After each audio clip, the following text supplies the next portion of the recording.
নারীকে কেউ কখনো নিজের গোলাম ভেবো না, নারীকে কেউ কখনো নিজের গোলাম ভেবো না।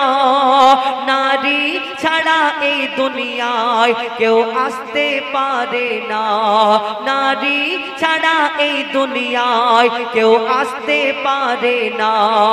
নারী যদি হয় মূর্খ পিছিয়ে যাবে সমাজ, পুরুষের উন্নতিতে থাকে গো নারীদের হাত, পুরুষের উন্নতিতে থাকে গো নারীদের হাত। বলে রাব্বানা সুখ পাবে না, বলে রাব্বানা সুখ পাবে না, করলে নারীর অপমান রে। নারী জগতের জান রে, নারী আধা ঈমান রে। বলে গেছেন মোর দয়ার নবীজি করো নারীর সম্মান রে, বলে গেছেন মোর দয়ার নবীজি করো করো নারীর সম্মান রে। নারী জগতের জান রে, নারী আধা ঈমান রে।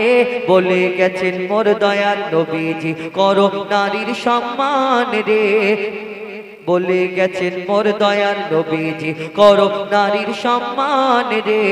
নারী জগতের জান রে। এই নারীকে আল্লাহ অনেক সম্মান দিলেন, কবি ছন্দের মাধ্যমে আরো কে লিখছে দেখুন। নারীকে কেউ কখনো নিজের গোলাম ভেবো না, নারীকে কেউ কখনো নিজের গোলাম ভেবো না। নারী ছাড়া এই দুনিয়ায় কেউ আসতে পারে না, নারী ছাড়া এই দুনিয়ায় কেউ আসতে পারে না।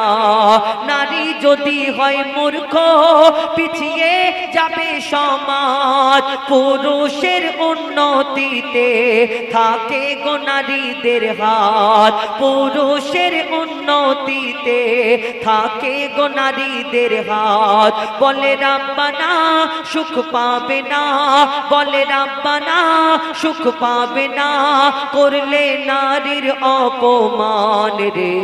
নারী জগতের জান রে, নারী আধা ঈমান রে। বলে গেছেন মোর দয়ার নবীজি করো নারীর সম্মান রে, বলে গেছেন মোর দয়ার নবীজি করো নারীর সম্মান রে। নারী জগতের জান রে। ছোট্ট একটা বিষয় ভাববেন, একটা মেয়ে যখন বিয়ে হয়, বিয়ে হওয়ার পরে আমাদের ঘরে বিয়ে হওয়ার পরে অনেকজন অশান্তি হলে কি বলে, এই বৌমাটা এলো আর আমাদের ঘরে অশান্তি শুরু হয়ে গেল। আমাদের ঘরের মেয়ে, আমার মেয়ে দেখবেন বাপেরা একটু মেয়েকে খুব ভালোবাসে, আদর করে। ছোটবেলা থেকে সেই মেয়েটার যা লাগবে বাপের না খাওয়া হলেও সেই মেয়ের আদরটা মানে শখটা পূরণ করে আর সেই মেয়েটাকে আদরে বড় করে তোলে। আর এই দুনিয়াতে সেই মেয়েটাকে কোনোদিন কষ্ট দিতে চায় না, কেন একটা বাপ তার মেয়েকে বেশি ভালোবাসে।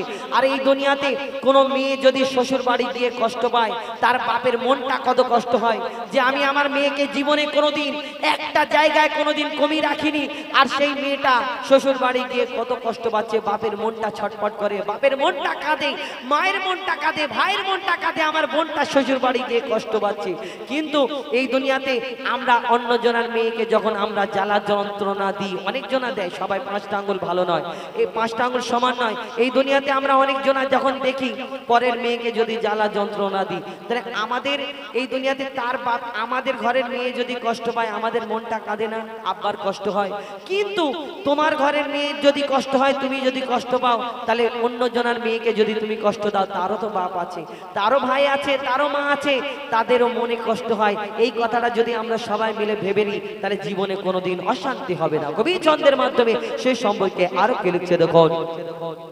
আমার ঘরের মেয়ে যদি শ্বশুর বাড়ি কষ্ট পায়, মা বাপের মনটা কাঁদে আর বুকটা ফেটে যায়, মা বাপের মনটা কাঁদে আর বুকটা ফেটে যায়। পরের মেয়েকে আমরা দি জ্বালা যন্ত্রণা নিজের অন্যায় চেপে রেখে বলি বৌমা ভালো না, নিজের অন্যায় চেপে রেখে বলি বৌমা ভালো না। যারা পরের ভেবে কষ্ট দেবে, যারা পরের ভেবে কষ্ট দেবে তারা নয় ভালো ইনসান রে। নারী জগতের জান রে, নারী আধা ঈমান রে। বলে গেছেন মোর দয়ার নবীজি করো নারীর সম্মান রে। বলে গেছেন মোর দয়ার নবীজি করো নারীর সম্মান রে। নারী জগতের জান রে। শেষ কথা কবির মনের পারিয়া এই দুনিয়াতে কিছু কিছু ভুল করে আমার মা বোনেরা নারীদের এই দুনিয়াতে দেখবেন আমার নবী বললেন যে বেশি নারীরা জাহান্নামের আগুনেতে জ্বলছে। এই দুনিয়াতে আমার নবী দো জাহানের আমার নবী দো জাহানের বাদশা হুজুর আকরাম সাল্লাল্লাহু আলাইহি সাল্লাম এই নারীদের কথা বেশি বললেন। দেখবেন আমরা সন্তান, আমাদের মা বাপ হলো আমাদের জান্নাত, আমাদের জাহান্নাম। কেন মা বাপকে যদি খেদমত করে রাজি খুশি করতে পারি, মায়ের সেবা করে রাজি খুশি করতে পারি, তাহলে আমাদের জন্য আল্লাহ জান্নাতের রাস্তা সোজা করে দেবে। আর যদি কষ্ট দিই তাহলে জাহান্নামের রাস্তা সোজা করে দেবে। কিন্তু এর মধ্যে একটা ব্যাপার রয়েছে, আমরা পুরুষ, আমরা বেটা ছেলে, আমার মায়ের সেবা আমি ততদিন করতে পারবো যতদিন আমি বেঁচে থাকবো, আমার মা যতদিন বেঁচে থাকবে, হায়াতে থাকবে। কিন্তু একটা মেয়ে, একটা মহিলা সে কতদিন করতে পারে? 15 বছর 20 বছর, এর বেশি করতে পারবে না। শ্বশুর বাড়ি চলে যাবে, তাহলে তার জন্য কি ওই জান্নাতের রাস্তা, মায়ের সেবা করার জন্য জান্নাতের একটা রাস্তা খোলার জন্য এই দুনিয়াতে আল্লাহ এই দুনিয়াতে সেই সুযোগটা তার কাছ থেকে কেড়ে নেবে না। তার জন্য আল্লাহ আরেকটা রাস্তা খুলে দেয়, সেটা শ্বশুর বাড়ি বিয়ে হওয়ার পরে শ্বশুর বাড়ি যখন যায় সেটা হলো তার স্বামী। তার স্বামী তার জন্য জান্নাত, আবার তার জন্য জাহান্নাম যদি রাজি খুশি করাতে পারে এই দুনিয়াতে স্বামীর মনে যদি তুমি কষ্ট দাও তাহলে তোমার আরামে থাকবে না। এই স্বামী হলো তোমার জন্য সবকিছু। তোমার স্বামী যদি দোয়া করে, তোমার প্রতি রাজি খুশি হয়ে যায়, আল্লাহ তোমার জন্য জান্নাতের রাস্তা সোজা করে দেবে।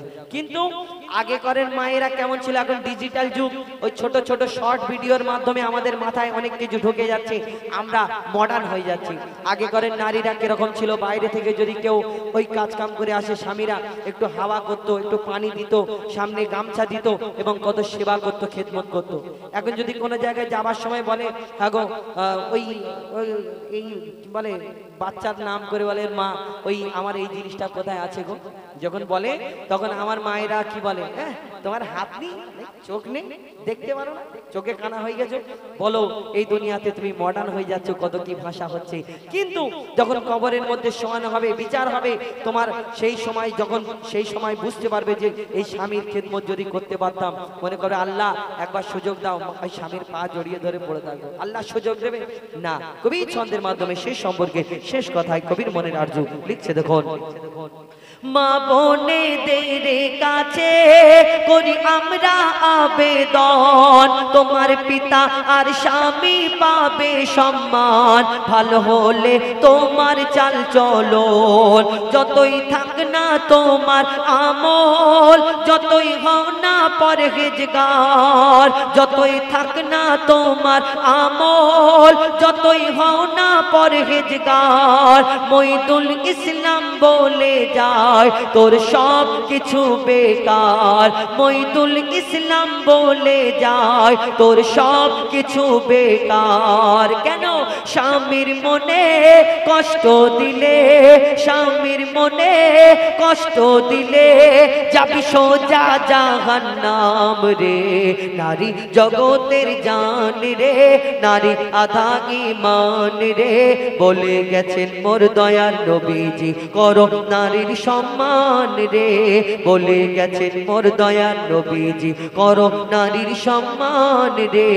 বলে গেছেন মোর দয়ার নবীজি করো নারীর সম্মান রে। শুনুন এবার আপনাদের সঙ্গে সেই